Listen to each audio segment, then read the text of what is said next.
তোর বাপ দাদা আমার কাছে 50,000 টাকা দিব, দিতাও। আর তাকে মতো পুলিশের সাথে বাঁচকি আমি। চুপ। তুই মারলা কেন আমাকে? এই চল একটা ব্যাপার নিয়ে এরকম হইচই করার কি আছে? কি হয়েছে? কি হয়েছে? দেখো দেখো কি হয়েছে। সামান্য যৌতুকের টাকার জন্য আমার বোনকে অমানুষের মতো মারছে তোমার ভাই। জানোয়ার একটা। এই মেয়ে চুপ করো তুমি, বেয়াদবের মতো কথা বলছো কেন? আপনি করলে কি করবেন আপনি? একটা থাপ্পড় মেরে গালে সব দাঁত ফেলে দেবো। এই ছেলে একদম চুপ। এই দেখে নিয়ে চল। দেবান স্যার একটু বোঝার চেষ্টা করো। কি বুঝবো আর? এই সামান্য দেরির জন্য সে আমার কলেজের টোটা মেয়ের গায়ে হাত তুলবে? আমি আর এই কারণের কাছে আমার মেয়ে রাখবো না। হ্যাঁ ওকে নাদিয়া, এই বাড়ি থেকে একবার চলে গেলে কিন্তু আর ফেরত আসতে পারবে না। আমার আপু আসবেও না। এই একটা কথা আপনারা খুব ভালো করে শুনে রাখেন, এই বাড়িতে কোনোদিন কোনো ভালো বংশের মেয়ে আসবে না। আমরা তুমি জানো এই ছেলে মাঝে মধ্যে ড্রিঙ্কও করে, এরা কেউ নাকি দুই একবার আপুকে হাত তুলছে। ওকে যদি আমি কান দেয় না সরছি তাহলে আমার নাম আকবর চৌধুরী না, আমার ভাস্তির গায়ে হাত মাত্রাম।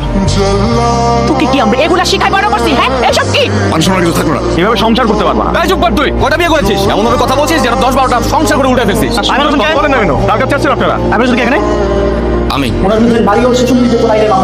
ওনাকে অ্যারেস্ট করতে এসেছি।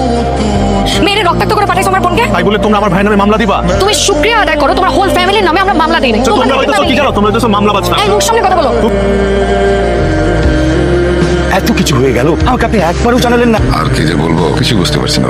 একদম কোনো টেনশন করবেন না, আইমানকে আমি জেল থেকে বের করে আনবো।